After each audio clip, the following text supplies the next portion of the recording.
là-dessus. Est-ce que tu as un regard là sur la décision de la Cour d'appel de Paris sur donc les télécommunications Nouvelle-Calédonie en tant qu'ancien responsable de l'EPT, une petite opinion à ce propos? Sur la Cour d'appel, sur la décision. La décision de la Cour d'appel de Paris récemment. D'accord. Donc, pour moi, ce que je dirais, c'est qu'il faut d'abord revenir un petit peu en arrière. C'est-à-dire de voir l'intérêt d'un câble sous-marin. Je crois qu'on passe un peu à côté des choses. On voit que des décisions de tribunaux et malheureusement, on ne s'occupe pas de l'intérêt général. L'intérêt général, c'est nous avons besoin d'un deuxième câble sous-marin. Ça, c'est clair et net. Et s'il y avait une coupure de notre câble actuel, ce serait un drame pour la Nouvelle-Calédonie, avec toute la capacité qu'il y a. Alors, pour ma part, je trouve dommage et je pense qu'on aurait pu se mettre autour d'une table. Et on aurait pu, je dirais, discuter de l'évolution des télécoms territoriales et internationales, je dirais tous faire un genre de table ronde, plutôt que de s'envoyer des avocats, les tribunaux, la Cour d'appel, la Cour de cassation, et on sait très bien que tout ça ne règle pas grand-chose, et que malheureusement, c'est toujours le consommateur derrière qui va payer cette guerre, qui à mon avis est totalement inutile. Donc, une sorte, oui, de table ronde, c'est la mode d'ailleurs, entre parenthèses, c'est pas moi. Qu'est-ce qu'on peut dire aussi sur les évolutions possibles de l'EPT?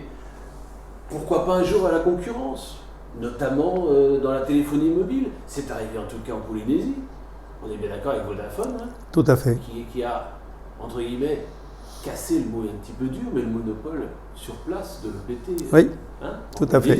Tout à fait. Alors là aussi, je reviendrai un petit peu en arrière, et je pense qu'il faut que l'on mette sur la table, qu'on étudie sur la table, et moi je suis bien placé parce que j'ai été presque 10 ans à la tête de l'OPT, il faut mettre sur la table un peu les forces et les faiblesses de l'OPT, l'intérêt du monopole, l'intérêt d'une déréglementation. Et je crois que c'est extrêmement important. Je pense pas qu'on puisse continuer en 2020, en 2021, en 2022 avec un monopole pur et dur. À mon avis, ça n'a pas de sens. Ça n'a pas de sens. Donc il faut évoluer tout en préservant ce qui a été fait aujourd'hui et en s'occupant des deux autres métiers dont on parle très peu finalement à l'OPT, parce que les télécommunications, c'est moderne, ça gagne de l'argent, tout le monde est content, mais la poste et les services financiers, personne n'en parle. Et je pense que ce sont deux sujets qu'il faut vraiment mettre à l'ordre du jour. Il faut les étudier, il faut voir qu'est-ce que l'on doit en faire. Je sais, de mon temps aussi, mais maintenant ça a pratiquement doublé, je sais que ça coûte beaucoup d'argent tous les ans, et je crois qu'il faudrait se poser ces problèmes-là. Alors une déréglementation, moi je suis favorable à une déréglementation, mais pas n'importe laquelle. Pas n'importe laquelle. Petite information quand même, moi j'ai été appelé en Polynésie par Vodafone, parce que Vodafone voulait lancer un opérateur mobile. Et donc ils se sont dit, il y a quelqu'un dans le Pacifique, à Nouméa, qui connaît bien l'OPT, donc comme c'est difficile de discuter avec l'OPT de Polynésie, on va l'appeler, on va lui demander de venir. C'est ce que j'ai fait. Je suis allé d'abord faire 2 ou 3 missions, et ensuite j'ai pris la direction générale de l'opérateur Vodafone, et ça s'est très bien passé. Alors au début, les relations entre Vodafone et l'OPT étaient tendues, bien sûr, c'est normal. Mais après, ça s'est très bien passé. Chacun a fait des propositions. L'OPT a très bien réagi en Polynésie. Et aujourd'hui, ils ont perdu un segment de marché, ils en ont gagné un autre. Donc, je crois que tout le monde est content. L'opérateur Vodafone, aujourd'hui, marche bien. Il y a même un 3e opérateur. Donc, on voit qu'il y a des possibilités. Donc, pourquoi ne pas les étudier ? Pourquoi en Polynésie et pas en Nouvelle-Calédonie, ce schéma-là? Exactement, exactement. Et en Polynésie, le pouvoir d'achat est quand même moins fort qu'en Nouvelle-Calédonie. Et je pense qu'on aurait vraiment intérêt à se mettre tous autour d'une table, je dis bien tous autour d'une table, pour discuter de ces sujets sans tabou, sujets qui sont importants. Mais il ne faut surtout pas que ce soit immédiatement un blocage. Est-ce qu'en Nouvelle-Calédonie, par rapport à la Polynésie, tout n'est pas tout le temps politique? C'est vrai que depuis 1980, tout est politique en Nouvelle-Calédonie. Alors, en Polynésie aussi, mais d'une autre façon. Et je crois que le fait de ne faire que de la politique en Nouvelle-Calédonie, ça mine un petit peu tous les développements, et notamment les développements des télécommunications.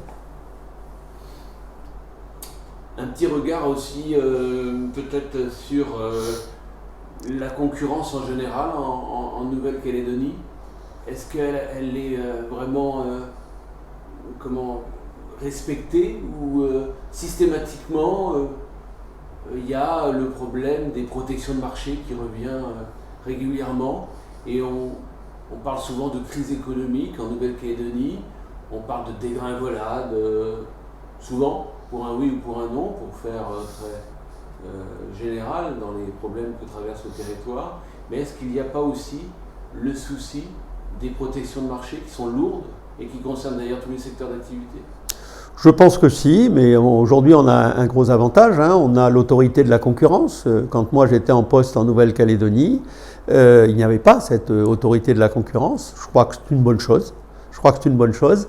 Mais je pense que les protections de marché doivent être de la même façon étudiées. Alors elles ont, à mon avis, et là je ne porte pas de jugement, hein, je fais simplement un constat, elles ont réglé un certain nombre de choses, mais par contre, elles peuvent nuire au développement de l'économie de la Nouvelle-Calédonie. Mais je sais que l'actuel gouvernement se penche sur ce problème.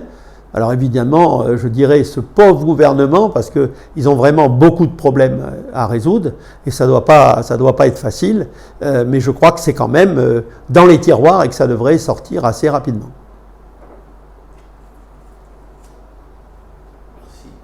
Voilà. Hein, tu peux faire un montage avec ça. Alors comment tu fais après ?